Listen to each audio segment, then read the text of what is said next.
a Ninth Circuit lawyer rep here in the Western District. And I'm Mohammed Mohamoudi. I'm also a Ninth Circuit judicial rep. Lawyer rep, brand new. And we are also on the Federal Bar Association Board, which is one of the sponsors today. And we traditionally do a kickoff event in January with a panel of judges, which this year we have a very special panel of judges that has just blown out the RSVP system. It's sold out in 2 hours. Well, sold out, it's free. But we want to say this is a benefit for practitioners who are not members of the FBA. These are the kinds of events that we host. And we would also like to thank the King County Bar Association for partnering with us to put on this CLE. And a quick shout out to the first vice president of the King County Bar Association who is with us here, John McKay. So thank you for joining us.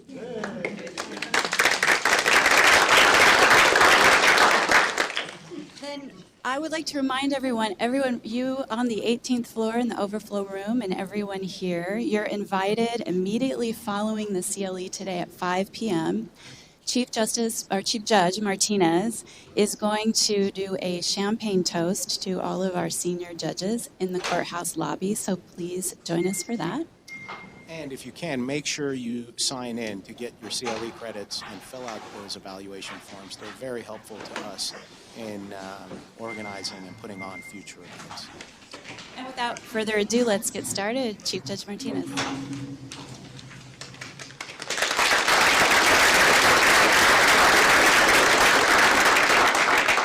All right, well, welcome everybody. Before we get started, I just want to say that, like me, I'm sure that you're saddened, frustrated, maybe even outraged at what has taken place 3 blocks from here, this very courthouse. I know I speak for all my colleagues when I say that our thoughts are with the innocent victims, their families, and we are hoping for a very speedy recovery for those that were injured.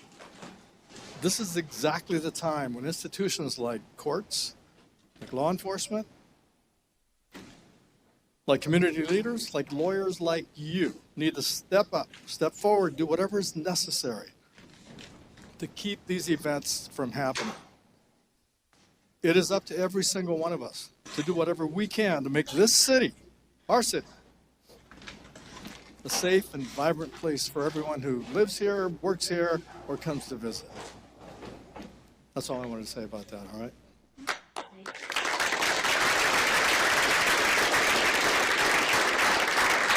This event today, the CLE, Senior Appreciation, the War Stories Edition, was meant to be a lighthearted way of showing our appreciation for our senior judges, a way of saying thank you to them for all the work that they are doing. We could not keep up without them. We are currently classified as a judicial emergency district. What that means is we are in an emergency mode. Of the 7 authorized district judge positions, 5 in Seattle, 2 in Tacoma, 5 of those 7 are vacant at this point in time.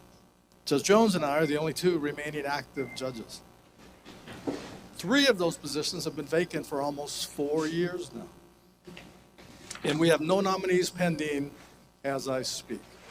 The average age of an Article III judge trying cases in this district is 76 years old. Without the tremendous effort of our senior judges, we would be in a world of hurt. For example, the average senior judge around the country handles approximately an 11% of the caseload of an active judge in that district. Our senior judges are now handling about 67% of a caseload. All that, I truly mean it when I say we couldn't do it without them. But all that experience, all that wisdom, the judgment that they bring is critically important in keeping up an active, solid bench. And that brings us to the CLE today. As lawyers, you are aware that all sorts of things happen in the courtroom. Some sad, some happy, some even comical. As judges, we obviously have the best seat in the house. Today, my goal is to have you learn a little bit more about each of these panel members up here and hear directly from them about some of their favorite memories and lessons learned over their long careers.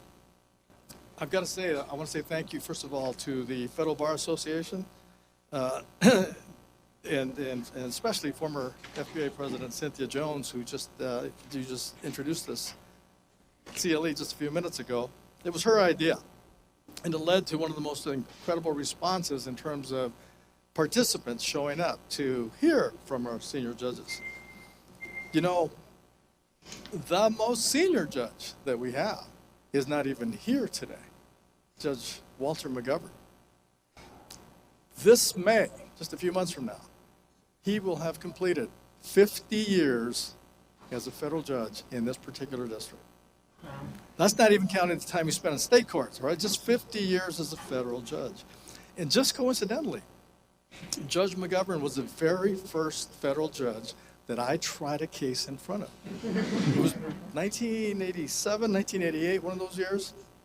I was a special assistant United States attorney, cross-designated from the King County Prosecutor's Office to come over and try drug cases in federal court. This was, of course, at the old courthouse. The problem was, as a trial deputy, I was used to going to court all the time. I never got into court in federal court because everybody pled guilty. All we did were sentencings, right? So Andy Hamilton, some of you may remember that name from the past. Andy Hamilton was an assistant United States attorney. Andy Hamilton asked me if I would be willing to second chair a case that he had. And I said, absolutely, I want to get into trial here. So he said, well, we're in front of Judge McGovern. It's a case involving the National Marine Fisheries Service. And see, they've been involved with a vessel named the Mar del Sud, S-U-D, which I believe is Latin for rusty bucket fishing vessel, because that's exactly what it was. And what they did is they went up to the Bering Sea and they caught 66,000 pounds of halibut. Nothing wrong with that, except they jumped the gun by 24 hours from when the starting bell allowed vessels to catch fish. So, of course, we charge people. We had 3 defendants go to trial. The captain, the buyer of the fish, who was turned out to be a Hungarian war veteran who walked with a limp because he'd been injured and shot by the Russians when they invaded Hungary, and the fish processor, who was out of Bellingham. So we go to trial. They had the top criminal defense attorneys you can imagine at that point in time. I'll mention the names. A lot of you that are very young will not remember some of these names, but I'm sure all of our senior judges up here will remember. So we had Tony Savage, we had Murray Gooderson, we had Bill Flegeltop. How many of you remember? Yeah, okay, all right. So yeah, some of the top criminal defense lawyers at that point in time. So we go to trial. Lasted about a week. It was fun. It was fine. And Andy said to me, would you like to do the opening closing? When we're getting ready to do closing arguments. I said, of course I would. So I get up there. The big day comes. First of all, it was difficult for me at that point because I'm hanging on the podium. You know, I used to the state court where you can wander around all over the courtroom, but Judge McGovern made you stick to the podium. So I go up there, and I'm thinking, you've got to have a hook. Always have to have a hook, especially the jurors, right? So I'm looking at, get up there, grip the podium, look at the jury and say, ladies and gentlemen of the jury, why did these defendants commit this crime? They did it for the halibut.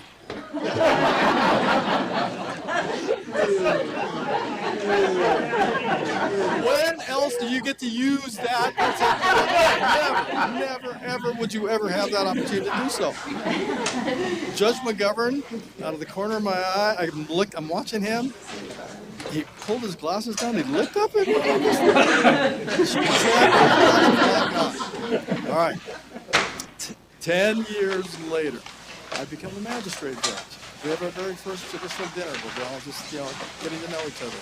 I go up to introduce myself to Judge McGovern, and I go, Judge McGovern, and he goes, oh yeah, you're Mr. They did it for the halibut, Anyway, I want to say thank you for this incredible lineup that we have here. I added up all of the years that they've been sitting only as federal judges, not even counting state court service, and it comes up to almost 183 years of experience up here. So, they're seated in this order for a reason. I asked them to sit like this because closest to me, the Honorable Barbara Rothstein, came on when she was nominated by a president named Jimmy Carter. Some of you may remember Jimmy Carter. And then, of course, next to her, the Honorable John Kuhnauer, nominated by President Ronald Reagan. And then to his left, the Honorable Robert Bryan, also Ronald Reagan. And then to his left, the Honorable Thomas Zille, make the trifecta, also Ronald Reagan. And then we have Judge Lasnik appearing by video. He was here earlier, and that's why you saw the pictures that were circulating, in the slideshow. But he couldn't stay for today, so he did a little video. I have not seen the video. I have no idea what Judge Lasnik's going to say, but we'll see in a minute. And then, of course, on the far end, the Honorable James Robarts, who was nominated by George W. Bush, my favorite president. Why is that?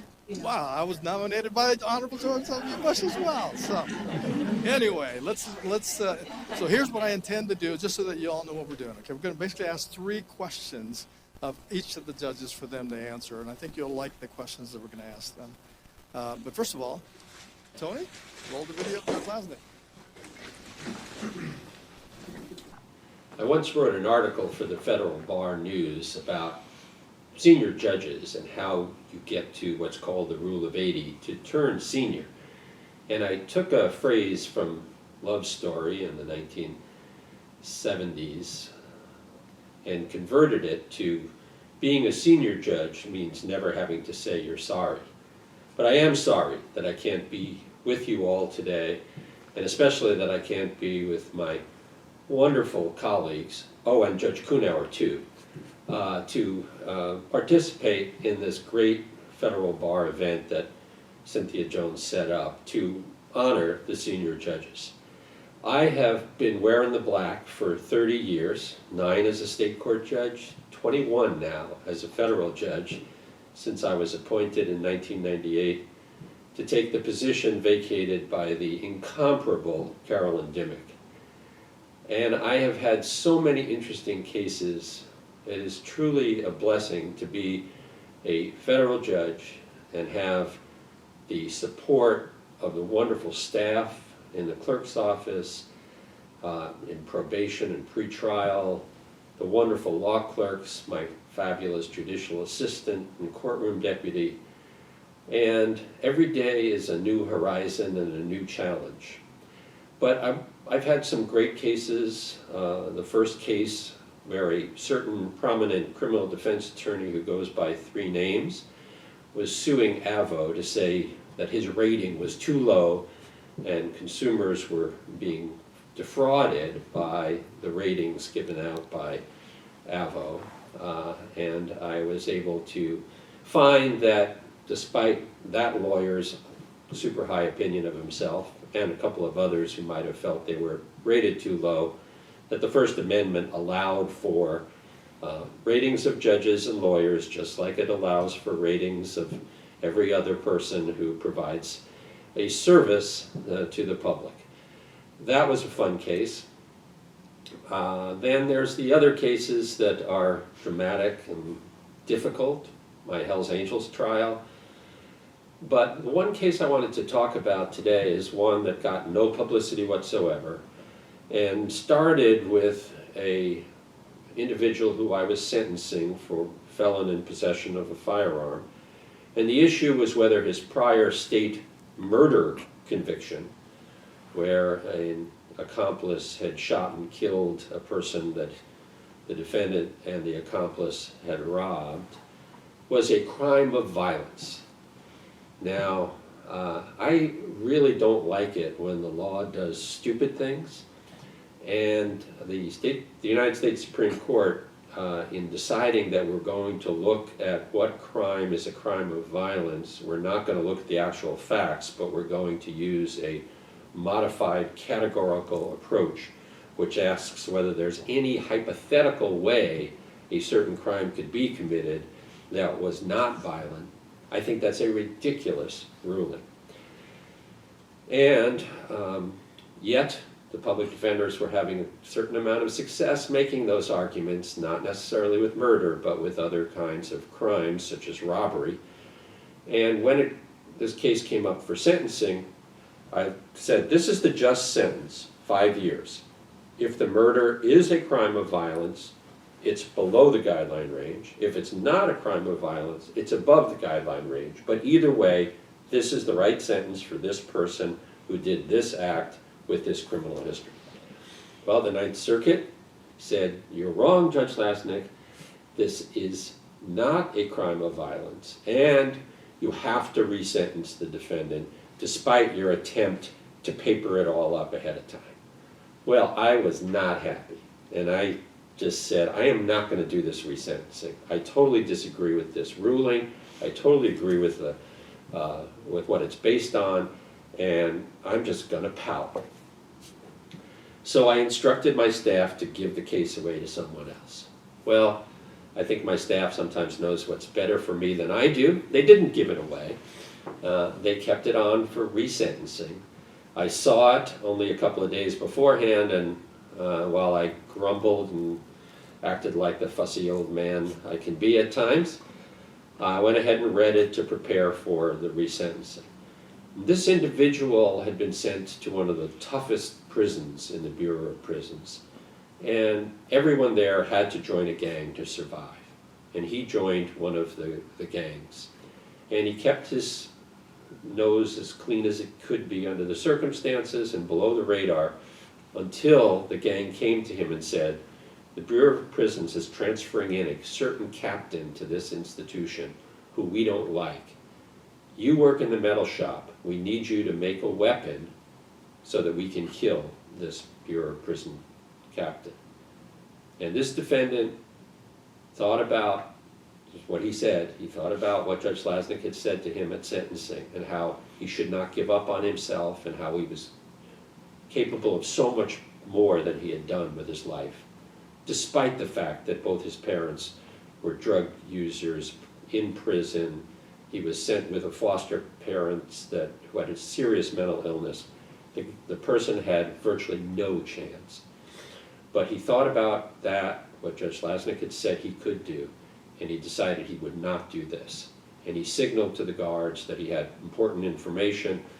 That information was conveyed. The murder of the guard did not occur, but of course the gang put a death warrant out on this defendant. He was transferred back here for resentencing. And instead of me looking at this and saying, I don't care what the Court of Appeals said, I'm going to give him the same 5 years I gave earlier, I now had somebody before me who had done a wonderful act and who I was in a position to reward with a credit for time served sentence. Now, he's still on supervised release. He's trying. It's not easy. There have been some violations.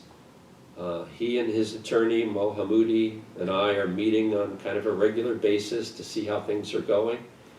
But there's a case where my instincts of getting mad at the Court of Appeals and being offended at what happened almost got in the way with justice, but it didn't.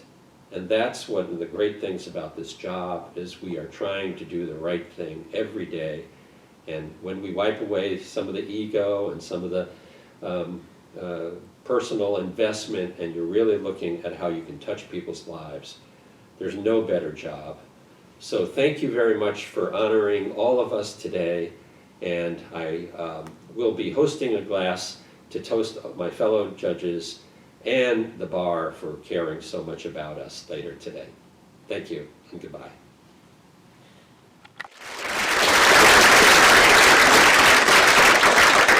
Well, that wasn't very funny, was it? All right, I'm going to ask the first question of each one of our judges, especially a three-part question. When you came in, those of you out there in the audience, you saw a slideshow that was playing.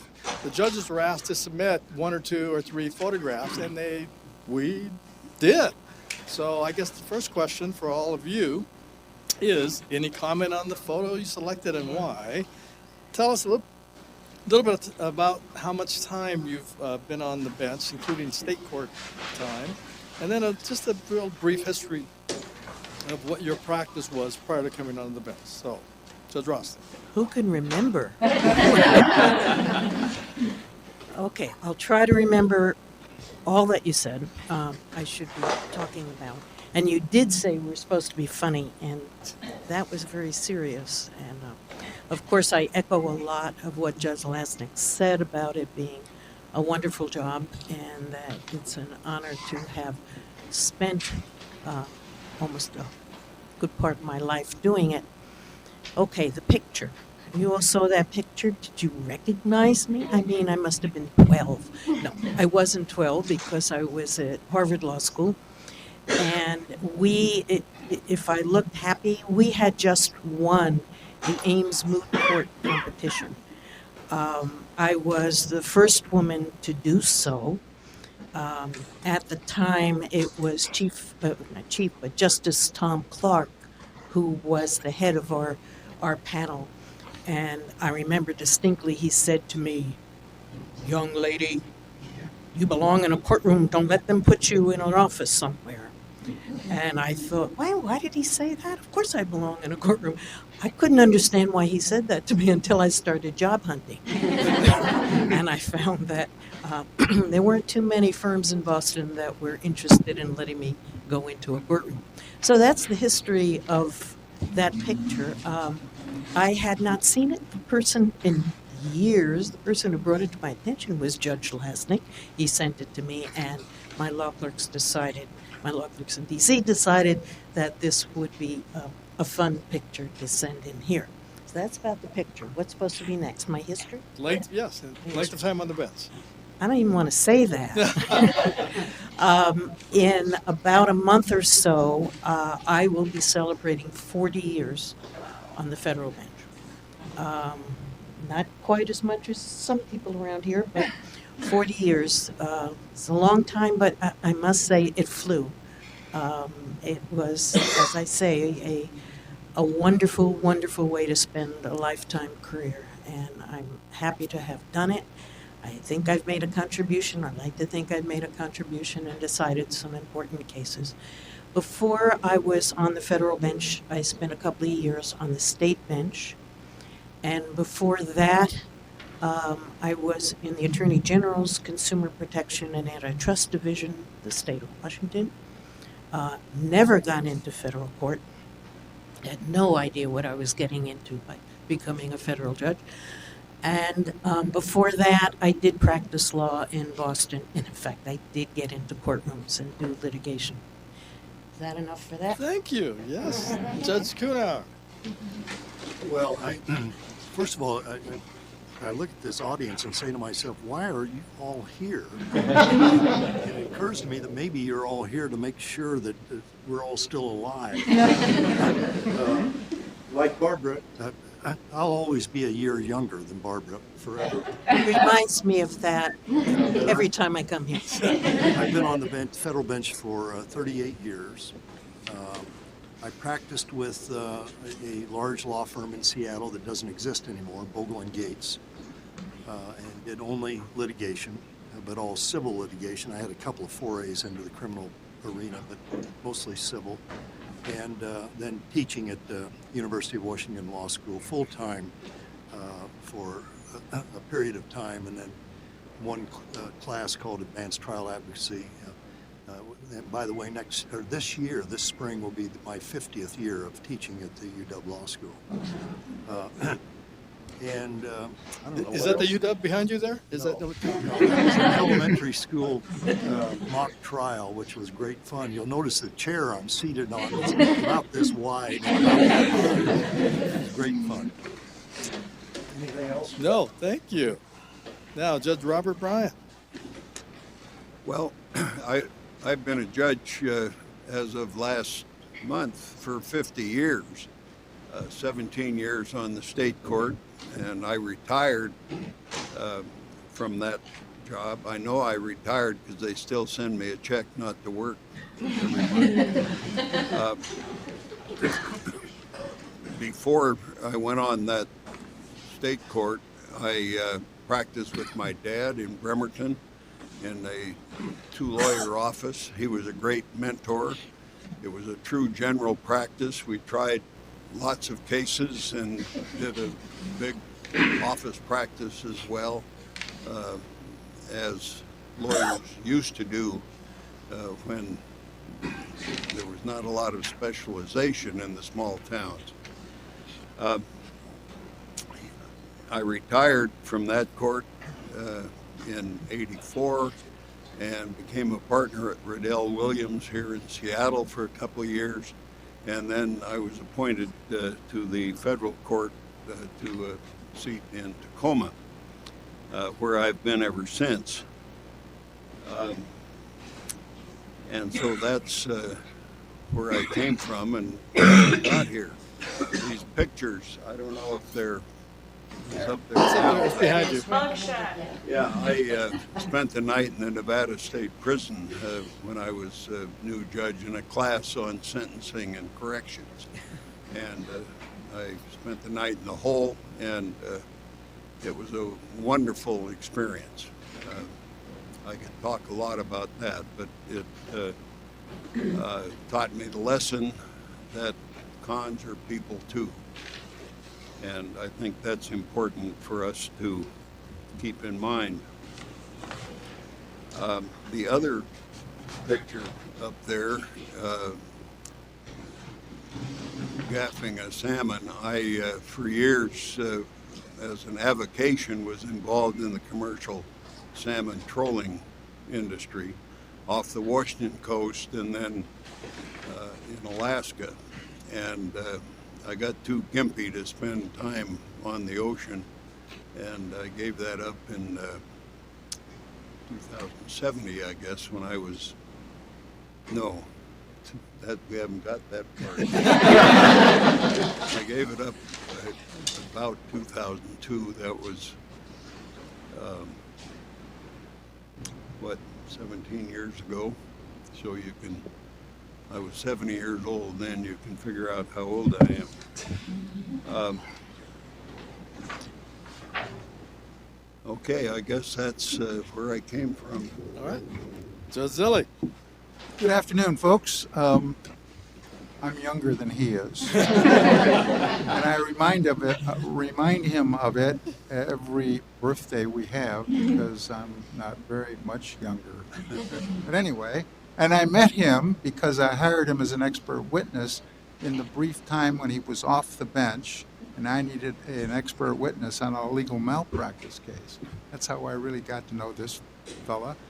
I hired this guy, so that's a long story I won't go into. I graduated from the best law school in the country, and of course, if you don't know what that is, you flunked the exam. I practiced at Lane Powell. It had different names for almost 27 years. Did business, commercial litigation, all types of litigation, and other business types of clients. It took me to Fiji and around the world, and it was a wonderful practice. I was appointed and became a judge in 1988, and I've served ever since. There are a couple pictures up there. Jane and I, and she spells her name with a D at the end. My wife Jane Noland and I were in New Zealand last February, actually with Barbara Rothstein and her husband, and we got to hold this kiwi. Now that's unusual because it's the icon of New Zealand, and they're very rare birds, and you can only normally see them at night in the museums and in the places where they propagate them, because you don't see them in the wild. And this was very unusual to be able to hold the kiwi. Of course, that's fake news, isn't it? Because we stood up with our hands like this, and they photoshopped. So you have to be careful in the courtroom on what's evidence and what's fake. Lesson number 1 from Judge Zille. The other picture was about a year ago. I celebrated 30 years on the bench, and I inquired about whether the judges would have a party for me, and I didn't get any response. So I threw my own party over across the street at Fair Start and invited all my colleagues who were too cheap to fund the party. Most of my law clerks who came, and many of my friends, and celebrated 30 wonderful years on the bench. Judge Robart. You can tell that I'm the youngest person up here by quite a bit. And also that's why they didn't give me a microphone and I have to borrow Tom. Starting on the question of the photo selection, like most things in my chambers, it was done for me by my law clerks. One of those, the one of being out fishing, I suggested. The other one that I suggested didn't make it, and I urge you to talk to my career law clerk, Tammy Conrad, who nixed doing it, saying that it wasn't professional enough. I've been on the bench for 16 years. The brief history of practice, I returned to Seattle, which is my boyhood home, in 1973. My father worked for a company called Standard Oil of California. He retired after 48 years. It apparently runs in our family because between 1973 and 2004, I worked for the Lane Powell firm. There's some irony in the fact that Tom and I are sitting next to each other because we hired John McKay. That was a mistake. And I've always taken credit that we conducted the interview in a coffee shop up in Capitol Hill, which turned out to be across the street from where he went to kindergarten and 2 blocks from his boyhood home. We kept wondering why all these people kept coming over and saying hello to him and not to us. It's fairly remarkable to sit up here. I doubt Judge Rothstein remembers, but I've tried cases before her. I'm sure Judge Kuhnauer remembers, because once having declared a mistrial, he announced, "You fooled me once, but you won't fool me again."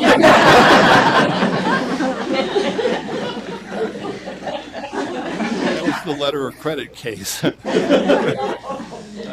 I tried cases in front of Bob Bryan, which was just a treat. He was down in Tacoma at the time. Part of the reason it was a treat was Judge Goodwin had retired and you were a lot better. And I've never tried a case in front of Tom Zilli, although I've told him he's been wrong many times. All right. This is called the War Stories Edition. So, Judge Rothstein, war story. Well, the other question that you indicated you're going to ask us was what we learned in all the time that we've been on the bench, just something that we could point to. And that prompted the war stories I'm about to tell, because when I was thinking about it, one of the things that a judge has to learn pretty early on is to be unflappable and keep an impassive, unexpressive face. And that is often at a time when things in front of you may be the kind of thing that ordinarily you would either gasp audibly or make some kind of reaction.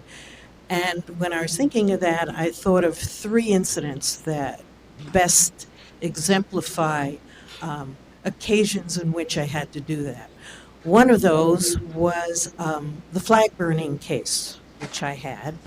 And before the case, the marshals came in and said, for those of you who don't know, this was a young guy, 20 years old or 19 years old, who once he learned and it was announced that Congress had made a crime of burning the American flag, immediately went to the top of the post office on Broadway. After announcing he was going to do this to the press and everybody else, went to the top of the post office, took down the flag, and burned it in front of every television camera and all. So obviously this guy had some problems with authority, right? So when the marshals came and said he's not dressed appropriately for court, what do you think, Judge? I figured, oh, God, he's wearing dungaree jeans and a T-shirt. And what are we going to do? Tie him down and put him in a suit? He obviously has trouble with authority. So I can handle jeans and a t-shirt and not take it personally. So the marshal smiled and said, okay, Judge, we'll leave it the way it is. So I walk out on the bench. The guy is, first of all, he has a mohawk that's bright blue, right? He is not wearing much of anything. He's got a vest on of some animal that's unrecognizable, and that's it. Just this vest, well, his pants too, but just this vest. And his arms were totally tattooed and had slave bracelets all the way up. And he was wearing one of those medieval dog collars, you know, with all the points pointing out. And the marshals is sort of smiling in the background. You know, to say he's not appropriate, you know, that's a little bit of an understatement. And I think I did very well. I did not go, oh my God, and I didn't even smile. I just made like everybody sees a defendant with blue hair and a dog collar every day, right? The second one was one that was actually made the papers, but I'm going to boulderize it and change it a little. So it's sentencing day, Friday in court. And usually you put all your sentencings in one day, so your courtroom's pretty full, right? You've got all the defendants, all the attorneys, the relatives, the people who've come to see. So my courtroom was pretty full. And one of the defendants who was going to be sentenced that day, it's irrelevant what he had done, but as a matter of fact, he had killed just about every endangered species that we have in the Northwest. And the thing was, he kept a book about it and how much he sold them for. So the conviction was pretty easy. And we're up for sentencing. And his attorney was one of the gentlest, kindest attorneys who was very, very dignified, presented it to the court. And then I turned to the defendant and said, would you like to address the court? And he said, yes, I would, Your Honor. He said, I want to say that I think this court is a lazy, good-for-nothing bitch. Only the word was, let's leave it at bitch, okay? Because I can say that word in front of all of you. And the courtroom went about as quiet as you've ever heard a court. I mean, people stopped breathing. My court reporter took his hands off his feet. He didn't know what to do. You know, is he supposed to really record this or not? My deputy turned around, you know, with her mouth hanging open, and this is it. I'd been on the bench long enough. Mr. Smith, I said, I came out here with a certain sentence in mind. I am not going to let what you just said change my mind. But I am going to refer this matter to another judge for contempt proceedings. The judge I chose to call with this pleasant case was Judge Dwyer, who most of you can remember is no longer with us. He scheduled the contempt proceeding, and all of us were having lunch in his chambers waiting to see what he did. I mean, this is kind of unusual. And he came and he said, what'd you do? And he said, well, he said, the first thing I did was ask him, did you really call Judge Rothstein a lazy, good-for-nothing bitch? And he said, yes, I did, Your Honor. And Judge Dwyer said, no one can call Judge Rothstein lazy.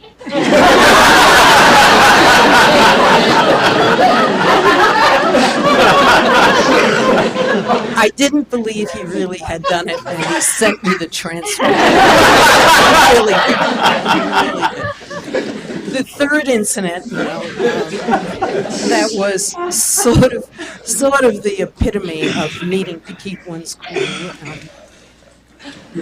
Was it 10 years ago, or no, it must have been longer than that, maybe 20 years. We had an earthquake in Seattle. And we were all, it was another day of sentencing. We were all sentencing away in our courtrooms, you know, Phil going on. And we had this earthquake. Well, a lot of funny things happened. In King County Court, everybody, you know, jumped under the tables, and one of the defendants just walked out of the courthouse.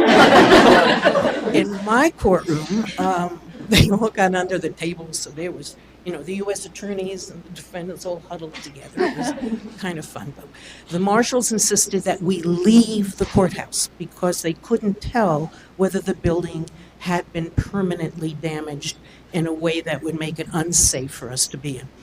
So those were the days before we all became quite as conscious of danger. And so there we are, all pacing up and down in front of the courthouse. The judges, the lawyers.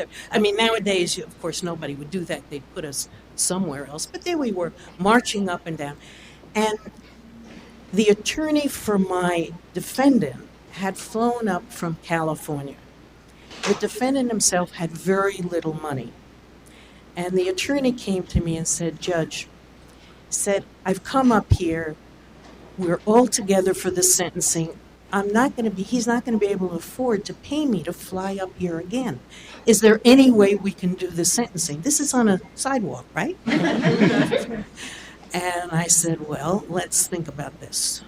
He said, I have a tape recorder. I said, okay. If you agree on the tape that you will waive your right to an official court reporter, I didn't say and to a court, and we can try to go ahead with this. If we can find the assistant U.S. attorney assigned to the case, and we could because everybody was marching up and down on the sidewalk, and we did a sentencing right there on the sidewalk. It's the only one I've ever done like that. Probably, unless we have another earthquake, it'll never happen again. But I guess since the next question is going to be, what have you learned in all your years? You sort of learn to roll with the punches. You never quite know what's going to happen in your courtroom. This is unrehearsed stuff, Lawyers are unpredictable. Clients are unpredictable. The cases can change and turn on a dime. I guess that what makes the job so exciting. It never repeats itself, and it's always a challenge. As many of you know, our senior judges are eligible to sit by designation. Even before they become senior, they can do that. They can sit out of district, out of circuit, once they become senior, and every single one of them up here has volunteered in the past to go ahead and do that. That's been cut down a little bit because we need them here, but I know that Judge Kunar found himself in many different states, including Montana, so maybe he'll tell us about what happened. Judge Kunar. Well, to those of you who have already heard this story, I apologize. This was a command performance. I was trying a case in Montana. It was the aftermath of the standoff by the Freeman with the FBI in Jordan, Montana. I had come home for a weekend. The trials went on forever. I spent 9 months in Billings trying those cases. I came home for a weekend, and the plane was late getting back to Billings, and I didn't get to the hotel until about 11 p.m. on Sunday night. About an hour later, I hear a loud knock on the door. Well, there were two marshals. There was a heavy security trial. There was marshals in rooms on each side of my room at the hotel, and then they had a camera with monitors in my room and their rooms. And I looked at the monitor, and there's this teenage kid outside the door knocking loudly saying Domino's Pizza. And I yelled back through the door loudly that I didn't order a pizza. And the kid thinks he's getting stiffed for the pizza, so he bangs louder again and yells Domino's Pizza. So I go to the door to rather forcefully tell him I didn't order a pizza. And I jerked the door open, and as I did, his head jerked sideways and his eyes got big. I looked over, and there's a marshal standing there in his underwear with a machine pistol. I pointed at this kid, and the marshal says to him, I don't think he ordered a pizza. And the kid says, I don't think he did either. It turned out he'd gotten off on the wrong floor. But the next morning, the marshals went to the Domino's Pizza franchise and asked the owner whether this kid really was a pizza delivery boy, and the owner said, yes, he is, but he quit last night. He's coming back. That's story number one. Story number two, I was trying a drug case one time, and there's a DEA agent on the stand, put on the stand by the assistant U.S. attorney. The assistant U.S. attorney says to this DEA agent, how many grams in a kilogram?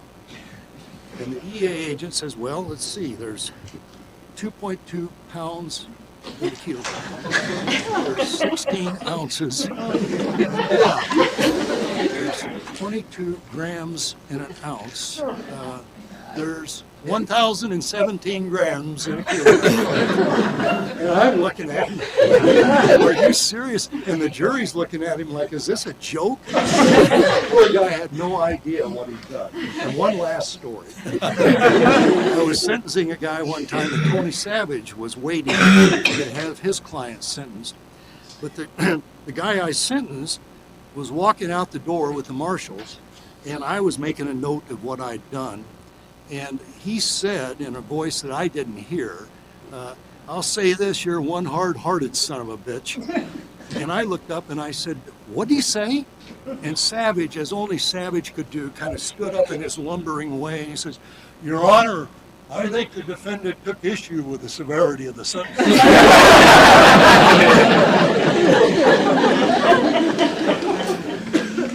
Says Brian. Well, rather than tell you long stories, I'll tell you what happened in Ketchikan. I was up there trying a case. Incidentally, that's one of the great things about being a judge. You get to travel around to other districts, and I've held court in 38 cities, I think, over the years. But I was in Ketchikan trying a case, and I had a jury, and one of the things that we always do is try and be sure that our jury is doing all right. Well, about 2 or 3 days into the case, I got this note from a juror. And Tony, you want to put it up on the screen? Let's see if he's awake. Well, let me just tell you what the note said.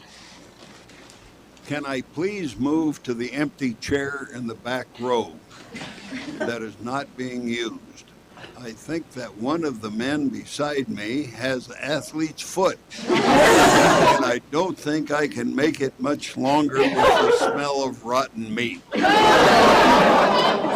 getting sick. So, Juror Steve, and I moved him. I was a little concerned that we were going to be able to finish that trial, but it went on to the end without further problem. I had a guy named Zach Beck that was convicted in my court of hate crime over a fight in a tavern. And he did his sentence, and then he was on supervised release, and he ran off to Mexico. And over a long period of time, the marshals finally got him back from Mexico. I think they captured him down there somehow and brought him back to answer for his violation of supervised release. Well, by the time he came into my court, he'd done a considerable number of months between his apprehension in Mexico and the time for consideration before me. But one thing that this guy, Zach, did throughout the prosecution was to write letters to me. And I told him the last time he was before me, don't send me any more letters, Mr. Beck. So he's before me for supervised release violation. I felt he'd done enough time. He hadn't committed any more crimes. And I gave him time served and turned him loose. The next thing I know,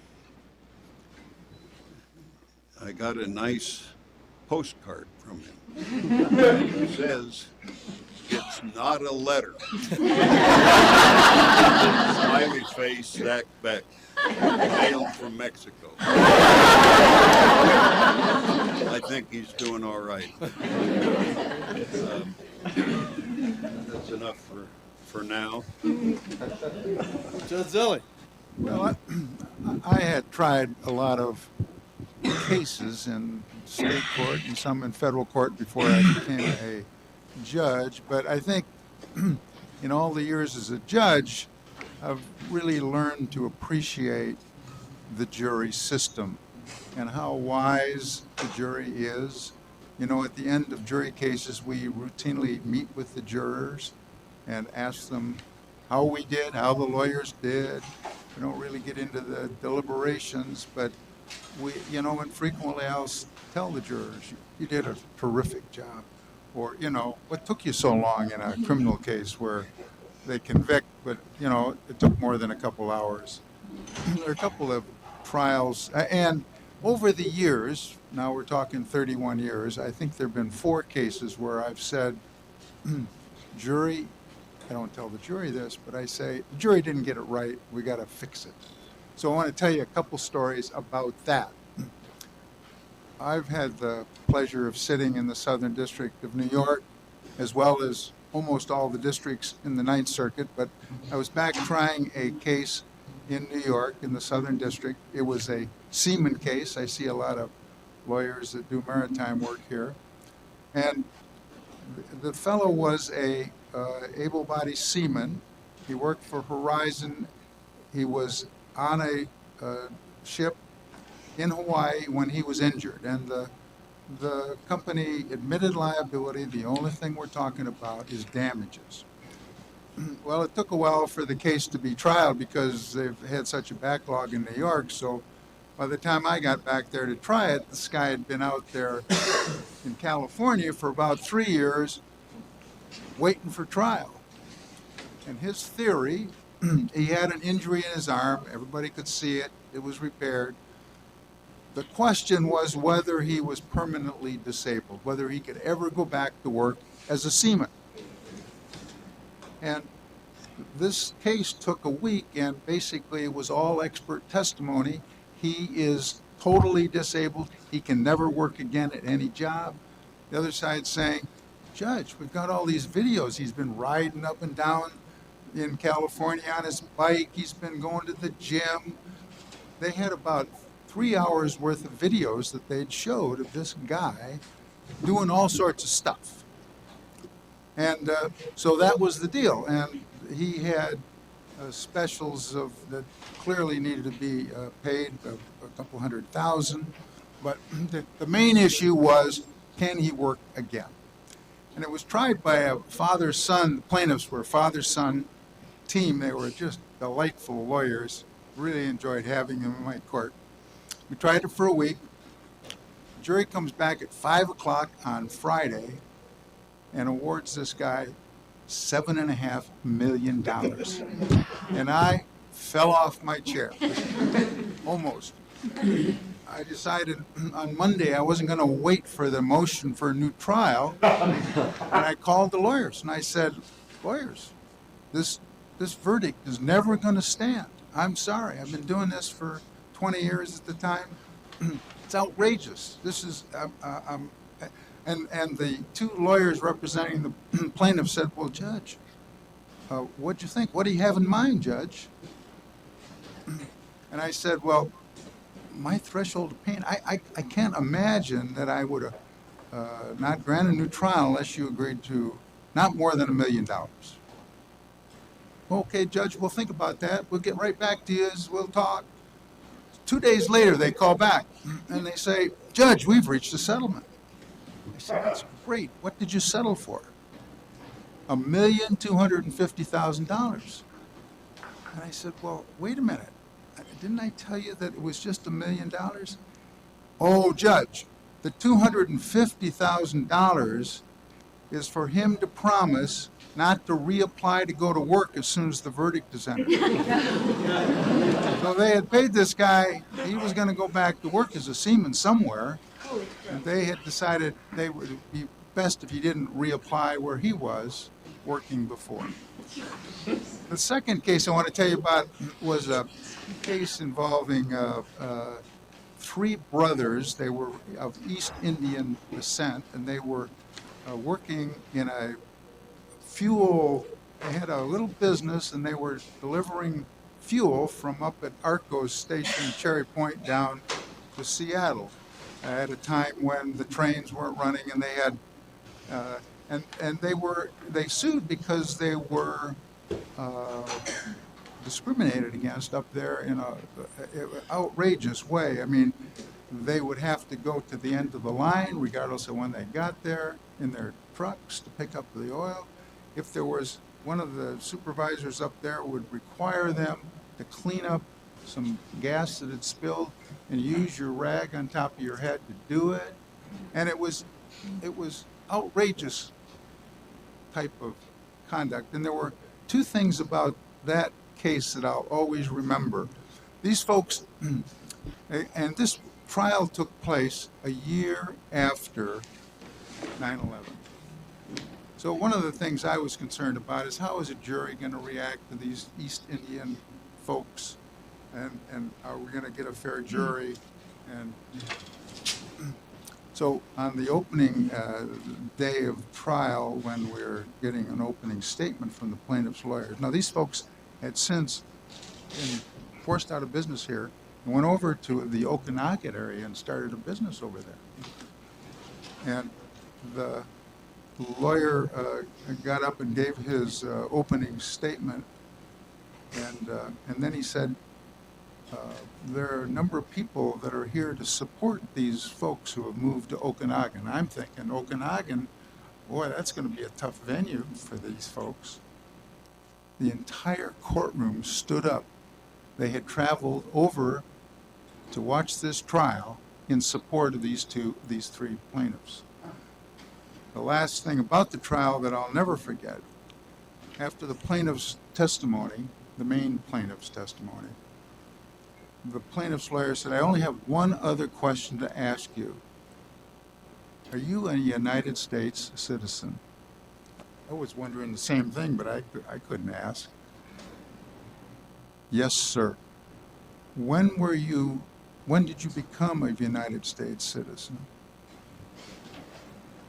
July 4th, 1999 at 10 a.m., sir. You could have heard a pin drop. It was very moving. The jury gave these folks $5 million in punitives. And of course, there was a motion for a new trial. I said, no, I think the $5 million is just about right. Thank you very much. Went up to the what's that court called? And everything got blessed except the amount of the punitives, because it had to bear some relation to the actual damages. Ultimately came down. I think they got they got $500,000 in punitives. But I had blessed the $5 million. Still think it was the right number. But the jury system is great, and I really appreciate what they do for all of us. Judge Robart. I'll try and end on a light note here. As many of you know, I had an interesting case called Washington versus Trump. And from lessons learned from that, the lesson that I learned from that is that never get in a fight with someone who has 40 million Twitter followers. We received about 46,000 communications. Communications are either voicemails, emails, or U.S. mail. They can't get through security to see you in person. So, we heard from a lot of people who had very strong views. And for those of you who have heard me talk about this before, I think the thing that was most striking to me, above all else, was the most common comment that came from someone who supported the president and thought I got it wrong was, and I quote, "When you run for re-election, I'm not going to vote for you." because the Marshal Service tracked all of this, we think there are about 6,000 of those. If you need to tell that story in order to bring, common sense and civics back in high school education, use it freely. The second is, some of my colleagues here talked about, you never know what's going to happen next out in the courtroom. We were picking a jury, which is something that's great fun to do if you're the judge. Particularly if you can get people to start talking, they'll say, pretty much most anything.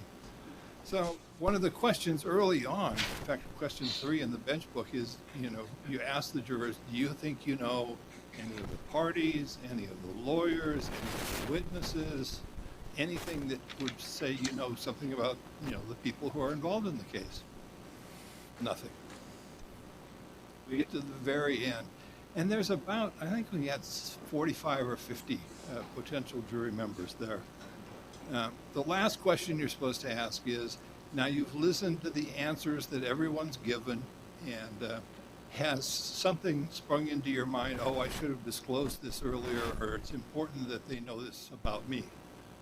A hand goes up in about row 3 in the back. And I can't even see who it is, I just see this hand. So I say, yes, juror number, 28. And I hear this voice say, you asked about the lawyers, you asked about, I think I know someone. And I said, well, why don't you tell the court, who it is that you think you know? And she said, you. There's a time where all of a sudden you realize everyone's now paying attention to what's happening. Newspapers are put down, phones are put away. And so I said, as I'm paging through this, trying to find her juror questionnaire, and I get there and it doesn't mean anything to me. So I said, well, how do we know each other? And she brightly responded, we dated.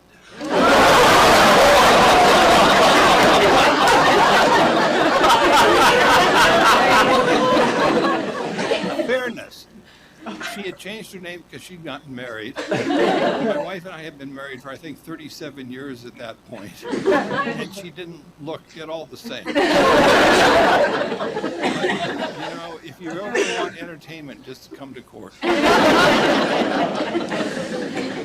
I got to follow up.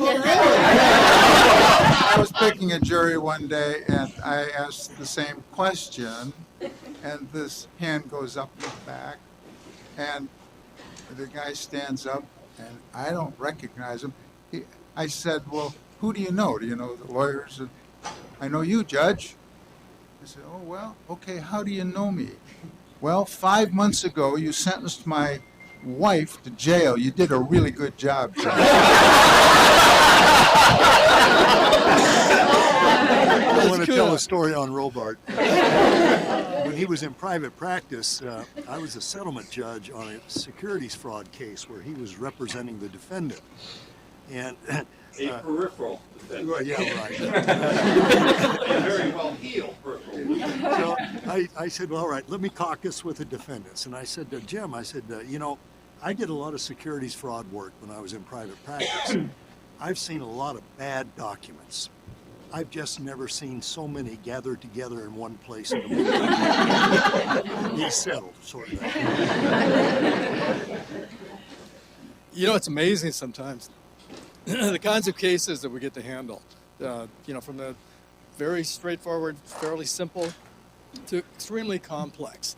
And you never know what's going to strike the attorneys as this is the moment we need to talk settlement when we have this judge. So I'll tell you a brief story about something happening in my courtroom. I was handling a patent case. We were doing a Markman hearing, right? It was actually my second Markman hearing. Had to do with two devices that were competing. One device was a camera that was used to photograph packages moving on a conveyor belt. So the quick read codes, right, going by. And it was all hooked up to a computer. It could keep track of all of the packages that had moved on that computer for that length of time. The competing device, which amazingly enough looked almost exactly like the original, was used for fiber optic cable. So when you cut fiber optic cable, whatever you cut it with leaves little ridges, and they try to polish that as much as they can because data then can be transmitted through the cable a lot faster the more polished and the clearer all that is. But again, the camera was used to take a picture of that and see whether it needed further polishing. So of course we had the two experts, and you allow the other expert to sit in the courtroom, listen to the first expert. So the first expert gets up on the stand, and he's being asked questions by his counsel. And his counsel, at one point in time, hands him a book that had to be at least 7-8 inches thick. It looked like one of those, New York phone books. You guys remember what phone books were? Yeah. Okay. Hands him that, and he says, "Sir, can you identify that particular exhibit?" And he goes, "Yes, this is," and he named the book. He goes, and he looks at me and he goes, there's no jury, right? This is a Markman hearing. And he looks right at me and he goes, "This is the Bible of scanning." I wrote chapters 5, 13, and 17. So I'm looking at this whole book and stuff. And remember now, the other expert's sitting in the back. And I looked at him and I said, "I have a question, counsel." And he goes, "Oh, by all means, Judge." So I looked at the witness and I said, "Did you read that entire thing, or did you just scan it?" Hey, they settled, okay? The other expert in the back starts laughing, and he goes, "That's a good one, Judge." And they settled.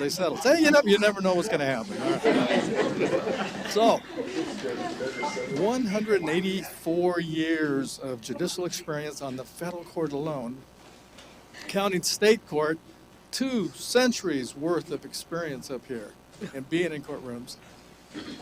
What was your most enjoyable trial, and why? Judge Ross.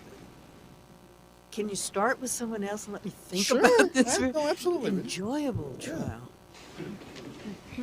Judge Kunar?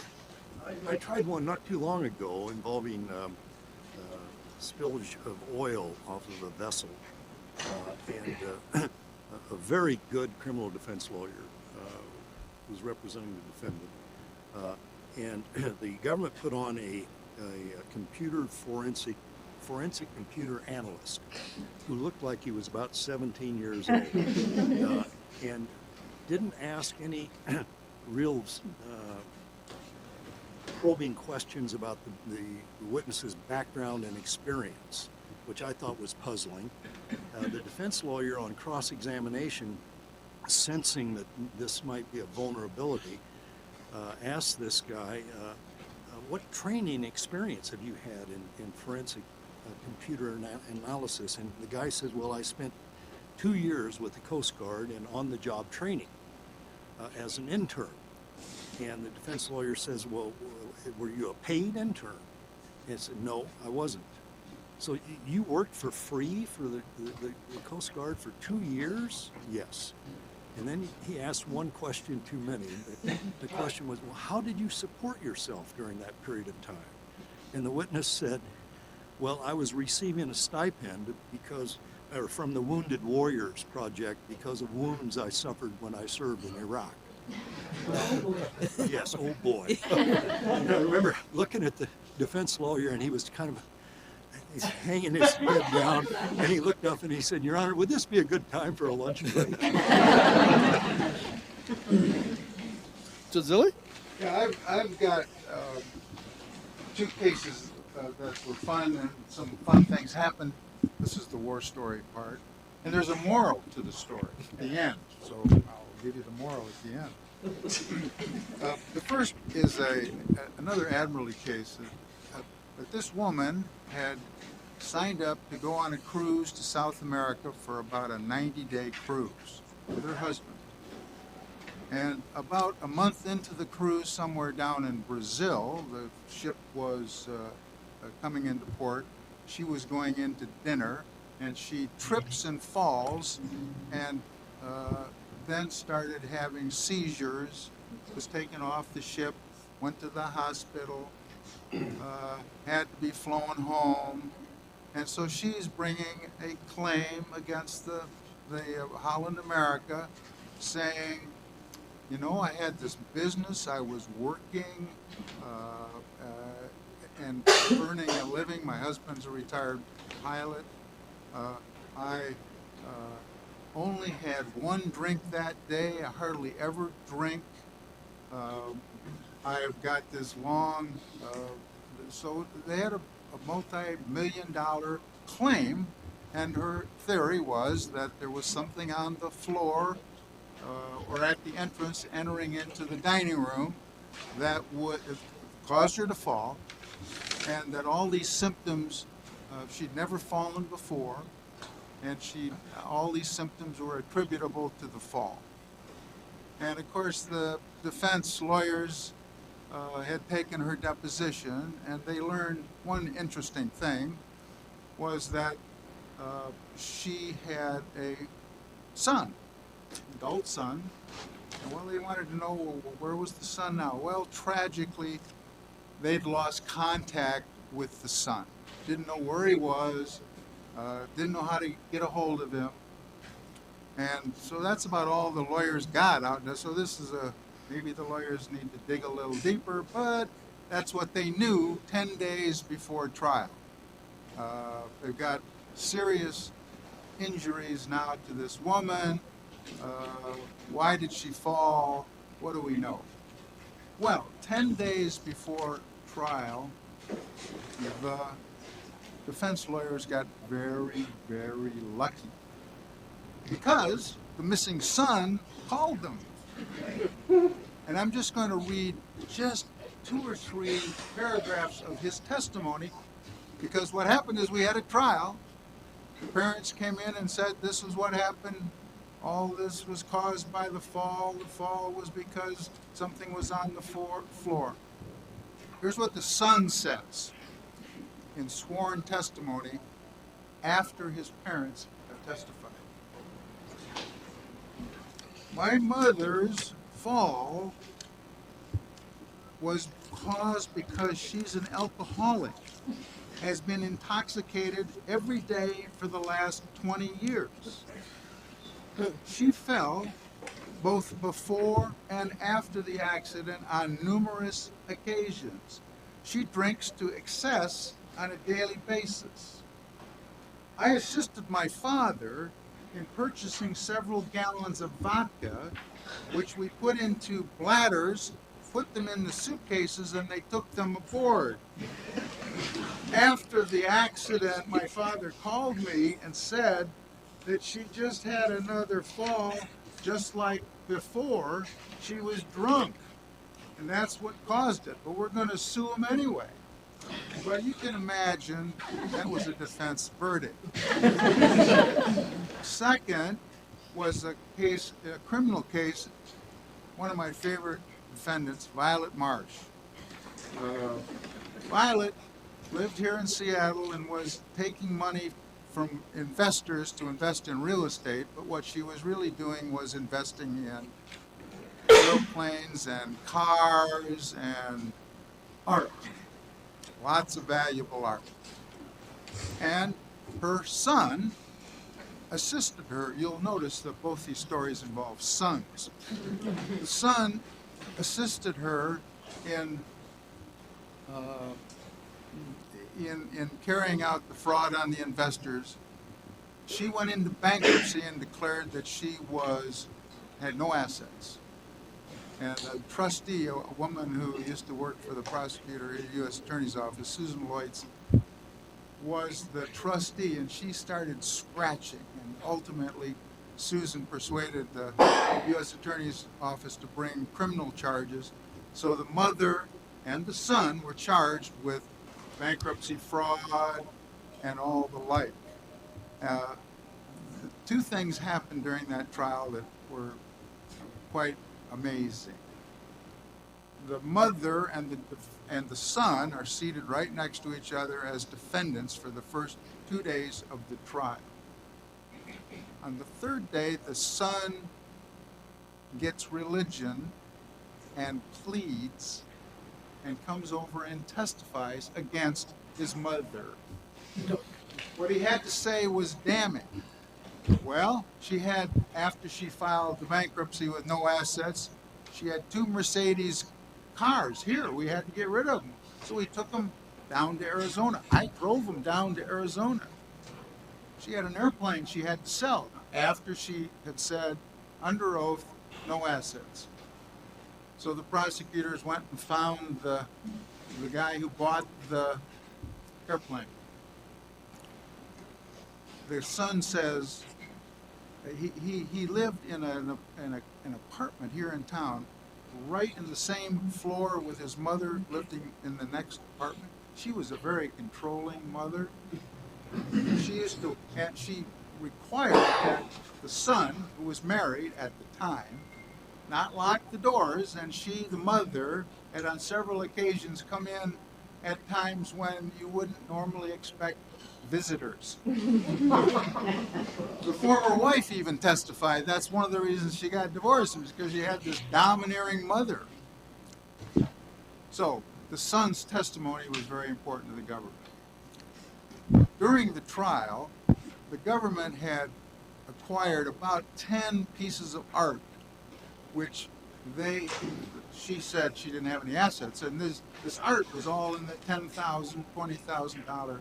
So they put it in the courtroom all around the court with big exhibit numbers, and all of this art was down in Las Vegas, hidden away.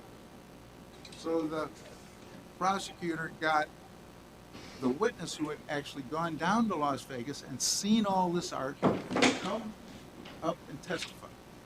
Did you see Exhibit 43, the painting over there, hanging in my courtroom, of course, in Las Vegas? Yes, I did. Well, did you see? Who showed it to you? Well, Violet Marsh showed it to me. Did you see the exhibit down there, the next painting? Kind of going around the room, identifying all the art that had been in Las Vegas. Next to the wonderful picture in the back of the courtroom, said, "Did you see that in Las Vegas?" Yes, I did. I saw it in Las Vegas. Mrs. Marsh showed it to me. Just about that time, the prosecutor says, "Well, wait, are you sure you saw that? I think that might be Judge Zille's picture." Yes, it was. So, the moral of these 2 stories is be nice to your kids.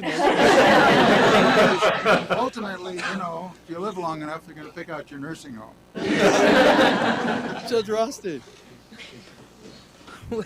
Judge Zille's story reminded me of a case that, enjoyable, I don't know, but it ended up right, and there's a moral here too.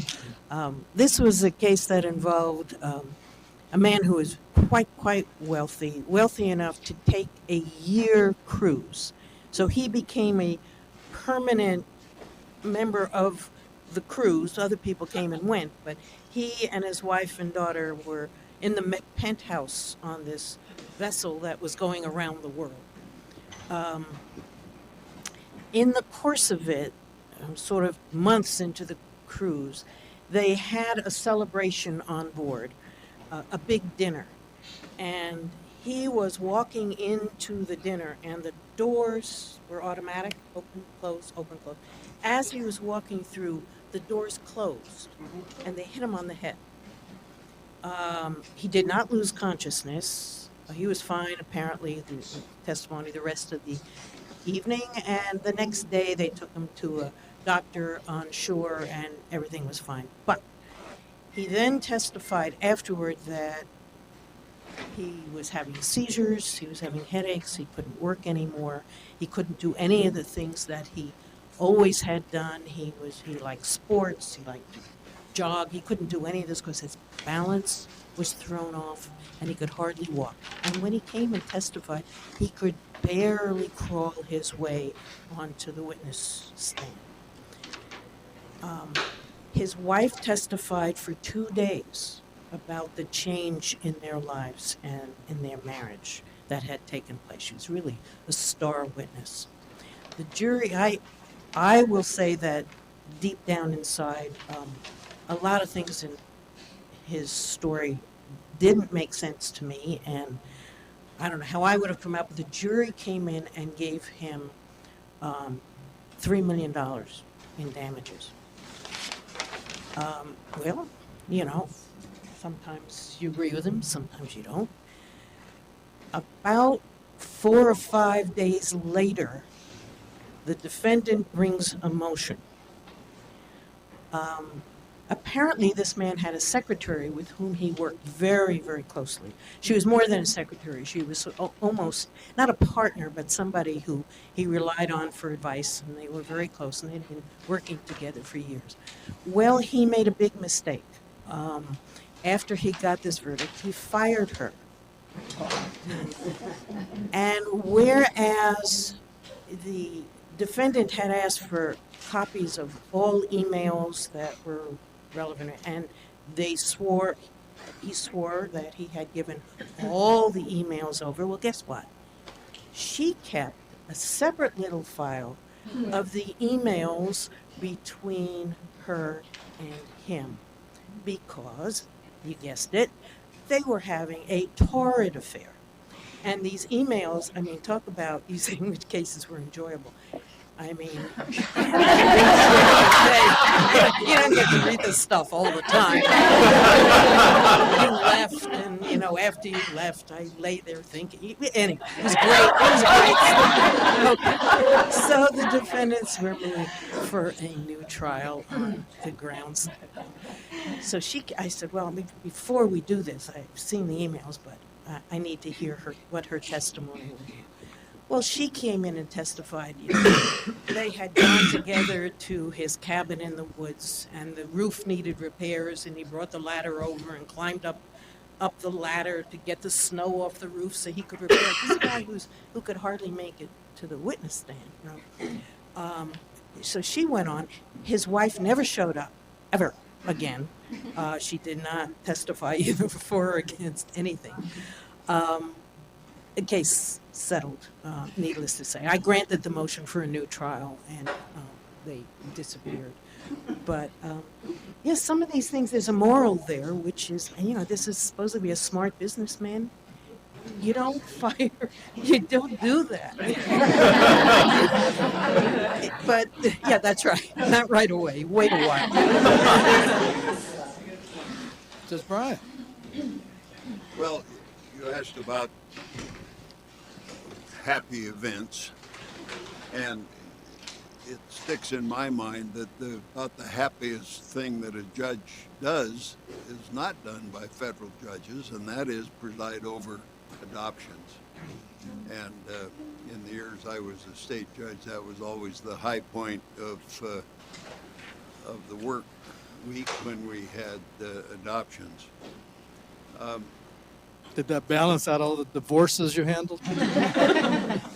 Did that balance out all the divorces you had to handle? Yeah. Yeah. At one time in my private practice, I had like 40 divorces pending, and it was not what I like to do. And You had 40 wives?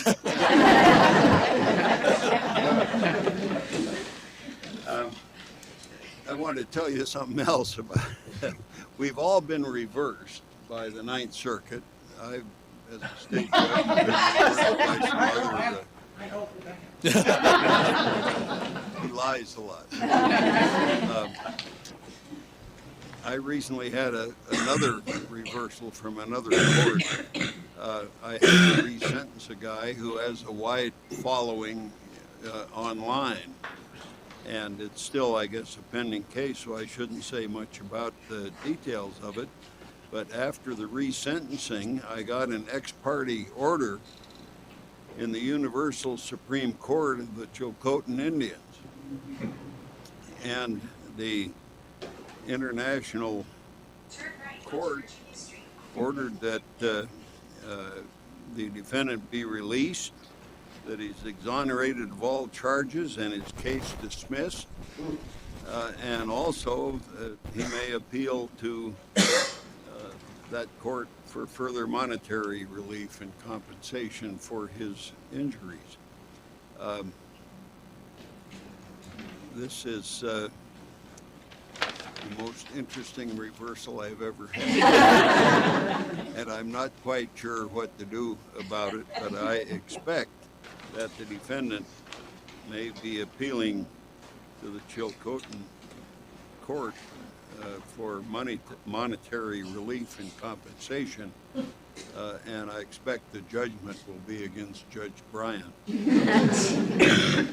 they won't get paid. Judge Robart, your most enjoyable case. I'm going to define the word enjoyable not as pleasant, but something that just made me feel good. I had an excessive force case against the Seattle police brought by a black man who was the catering manager at Longacre. He came out of a Seattle Seahawks game, headed eastbound, and ran into a motorcycle policeman who was going, and he didn't know if that meant he could go straight or if he was supposed to go the other direction.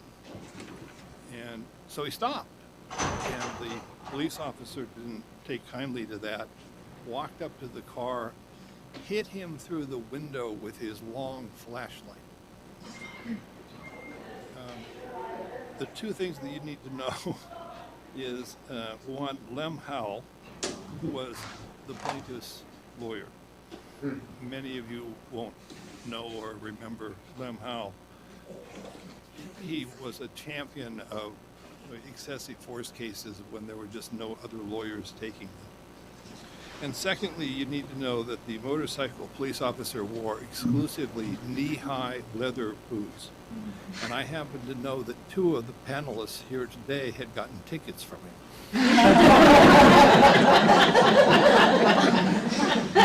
Officer Jones. He started off with that strike against him. And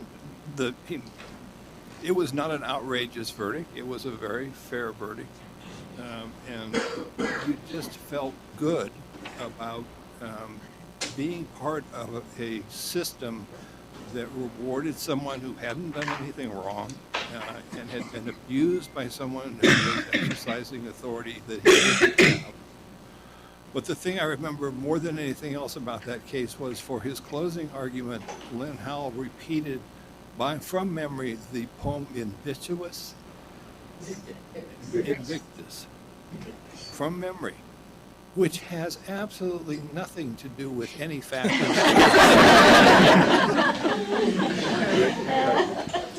Judge Kunar.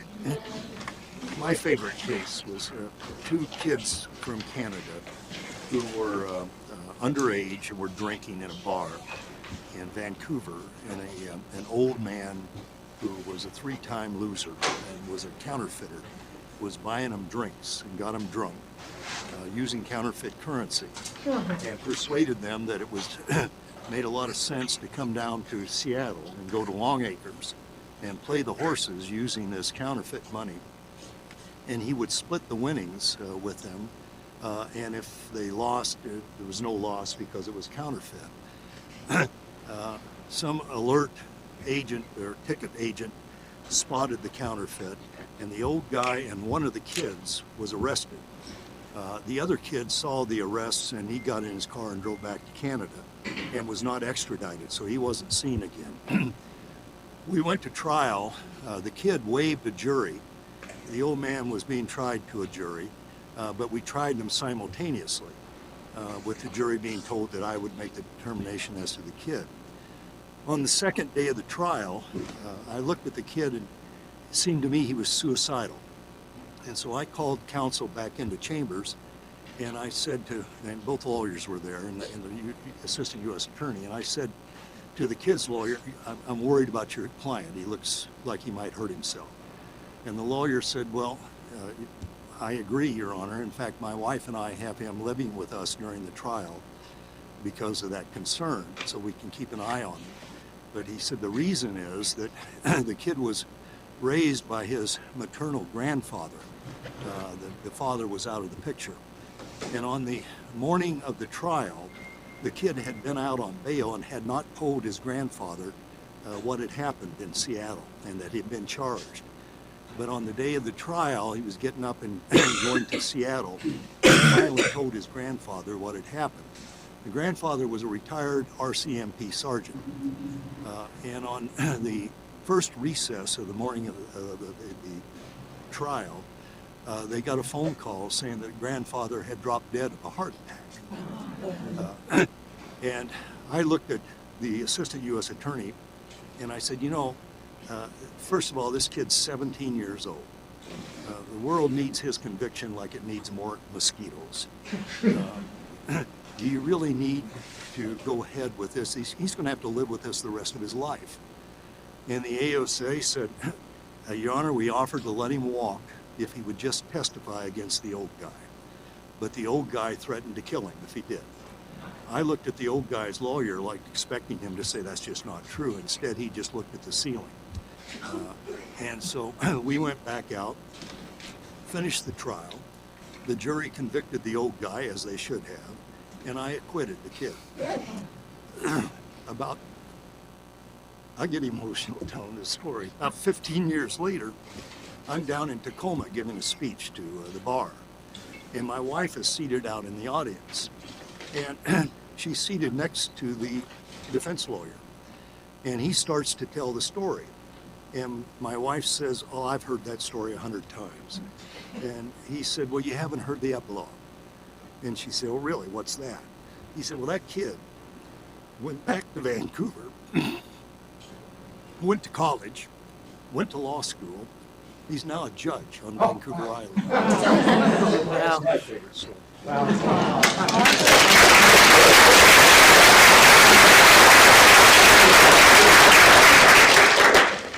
When you first become a judge, depending on the jurisdiction that you're in, one of the things that happens in many state courts, and what happened to me, is you're asked to select a mentor judge, someone who's been on the bench for a long time.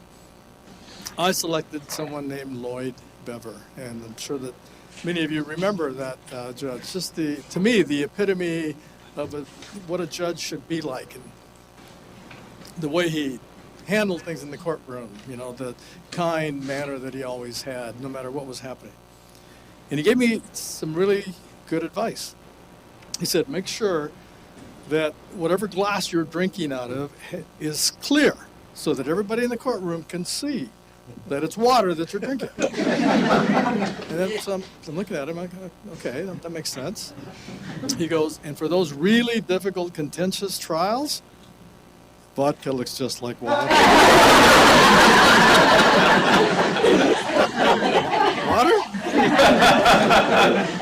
What, for the final question for my panelists, in your career, and thinking about these potential future judges that might be out in this very room or the other overflow room, what's the best advice you can give them? What can they take away from someone who's had your career and done the things that we've been able to do?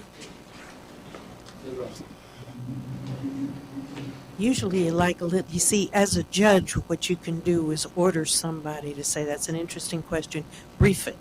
And get it to me in 10 days, and you have all that time to think about it. He's not giving it. Well, I think one of the things that sort of is so important as a judge that it becomes part of your personality, and that is to suspend judgment until you've heard enough to make a reasoned decision. You learn that early on by reading one set of briefs and thinking, boy, that's right, you know? And you read the other set of briefs and suddenly, that's right, and you know they can't both be right? So you have to read everything. You have to learn as much as you possibly can in order to make a reasoned decision. And what happens is after a while that becomes sort of part of your life. You know, you just realize that when you have a complex question, don't rush to judgment. That you need to think about things, there are usually two sides to complex questions. Your first impression may indeed be the right one that you end up going with, but you need to hear both sides. And I guess that would be the advice I would give anyone. I think it doesn't have to just be for anyone who's thinking of becoming a judge. That's, I think, what it takes to be a good lawyer. Because to represent your client well, you have to understand the other side. Because if you don't give some credence and some credit to the fact that the other side has a side, or they would have settled the case, you're going to sell your client short. So the idea of listening to two sides of an issue becomes, I think it's a value to a judge, but it also is a value just sort of in life. That's gonna. Well, I harken back to the decision my wife and family made with me about whether to go on the bench or not. At the time, the judicial salary was about 1/4 of what I was making as a partner at Bogle and Gates. And I wanted to be a judge, but I'm saying to myself, I'm asking my family to make an economic sacrifice. Is that really fair? And God bless them, to a person, they all said, do what you think you should do and don't let money be a consideration. And so my advice to anybody who's thinking about being a judge is don't allow the economics to control the decision. If it's about money for you, then you ought to stay in the practice, and maybe we'll both be better off. But if you really want to be a judge, don't worry about the economics of it. You'll live comfortably. We don't have really anything to complain about when it comes to our compensation. And I thank my wife and kids every day for their willingness to make that sacrifice and allow me to do what has been just a great amount of fun.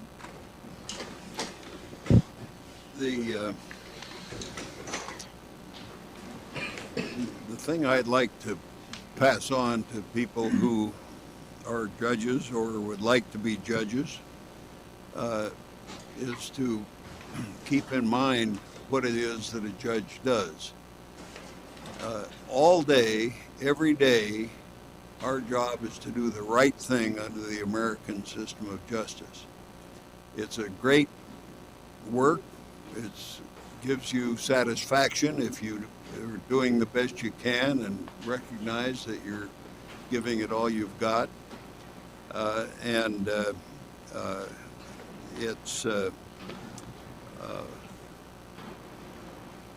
It's a career that is good enough so that here I am trying cases and doing my job as a judge nearly 20 years after I've retired. And so I recommend the job to you. The other thing I want to pass on for those that want to be a judge is that you should be yourself. Don't take on some different persona of what you think a judge should look like or do. You'll be better at it if you are just yourself and do the best you can in the work you do every day. I want you to know, I guess also, I have fun every day. Every day. Some days more fun than others. But it's a great life, and it's the source of great satisfaction. Judge Zilli. Well, you know, as judges, we took an oath to uphold the Constitution and follow the law. And from time to time, we get cases where we don't agree with the law, and people often ask, well, what do you do then? And I think if the law is clear, there's a responsibility that we all have to follow the law, whether we agree with it or not. And I'm going to give you an example in a moment of a case where I followed that. I didn't like my decision one whit, and ultimately I got reversed by the Supreme Court, and they did the right thing. But I didn't have that luxury because the law was clear at the time. It seems to me, in light of the impeachment trial that's going on today, the responsibility to your oath to try things impartially is ever more important. About 4 or 5 years ago, I had, maybe it was longer than that, probably 10 years ago, I had the Top 2 initiative. It was Initiative 872. Just a little history. We had the blanket primary for about 30 or 40 years. You could vote for some Democrats, some Republicans. You could just go all over the lot. Well, in 2000, the Supreme Court struck down a blanket primary in California. 3 years later, they struck down ours. And along came this initiative. And it's the Top 2 initiative, which we have today. And I thought that was a great initiative. You could literally get the best 2 candidates on your ballot and decide who you want to be governor or attorney general. But I was faced with 2 Supreme Court decisions, which clearly, well, 1 Supreme Court decision and a Ninth Circuit decision, clearly saying that the Top 2 was unconstitutional because it offended the rights of the political parties. Now, this case I had, the Republican Party brought the case saying under the First Amendment right to associate, you've got to let us pick the person who's going to be the standard bearer for the Republican Party. Well, the Democrats intervened and said exactly the same thing. The Libertarians did the same. So we had all 3 of these major parties saying, strike it down. And I struck it down and said it was unconstitutional. Went up to the Ninth Circuit and they said, Zilli got it exactly right. And then the Supreme Court changed the landscape and got it so we could have the Top 2. But it came back, I had to recuse because Jane was on the public disclosure and the Republican Party had sued her individually. So Judge Kunar got the little tag end. But in any event, it came back, the Top 2 was going to be the law, but all of a sudden I realized in that particular year we had to sign a declaration and say we were a Republican or a Democrat in order to vote. Well, I didn't like that, and they almost immediately changed that. But it was an instance where I felt, and I think it's a responsibility for judges when the law seems to be clear, that you have an oath to decide it according to the law, or if there's no clear law, impartially and fairly for the litigants. Just fast forward, in a couple months, we're going to vote in a first ever primary election. And you know what we have to do as voters to vote?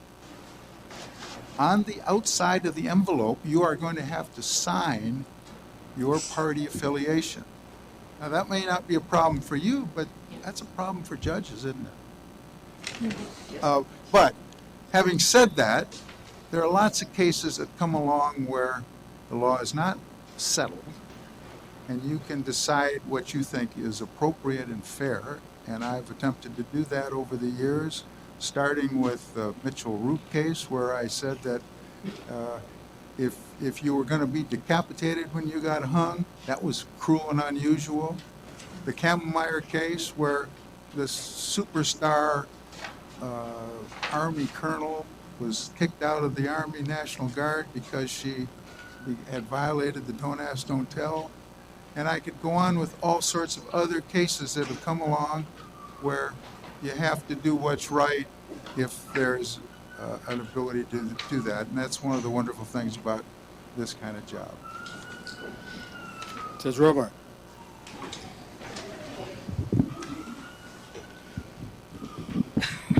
My answer is going to incorporate what has been said by my friends and colleagues up here. but I'll throw a few unique takes on it. The way this question was phrased when you sent it to us was, what advice would you give to attendees and/or future judges? My advice is, please apply. We're in a rather unique situation right now, judging from the fact that we got all of us sitting up here. There's going to be a sea change in the Western District of Washington. Tacoma changes out entirely. Seattle changes out entirely when you and Richard go senior. I was looking out at this audience, and you had enough interest to come today, which I'm going to suggest means you had enough interest to consider becoming a judge. How do you get here? It's easier to get hit with bolts of lightning than it is to become a federal judge. I didn't campaign. In fact, I didn't apply. I was drafted by some of the people who were sitting up here.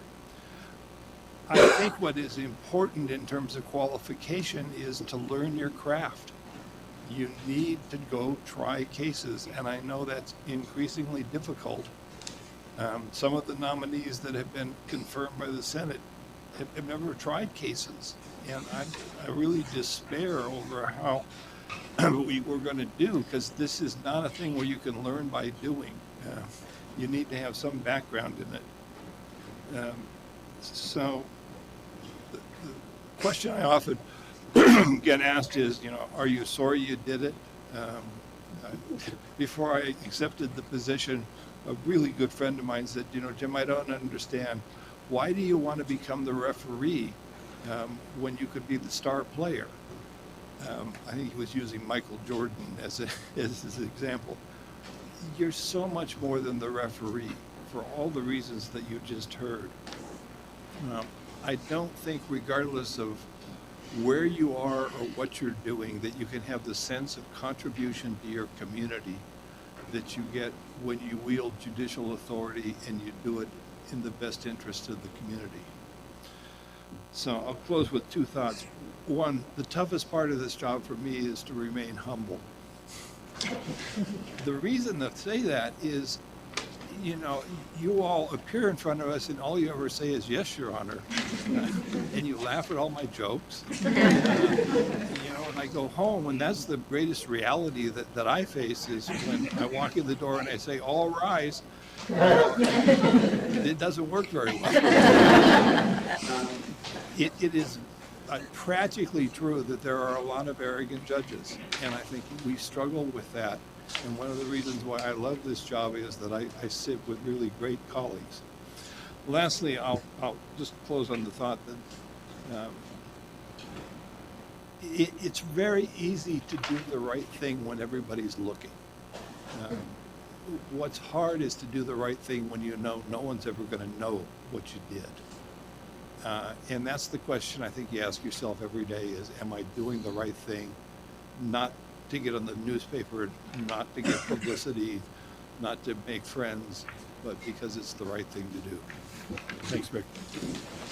There are a lot of things about being chief judge that are not very fun.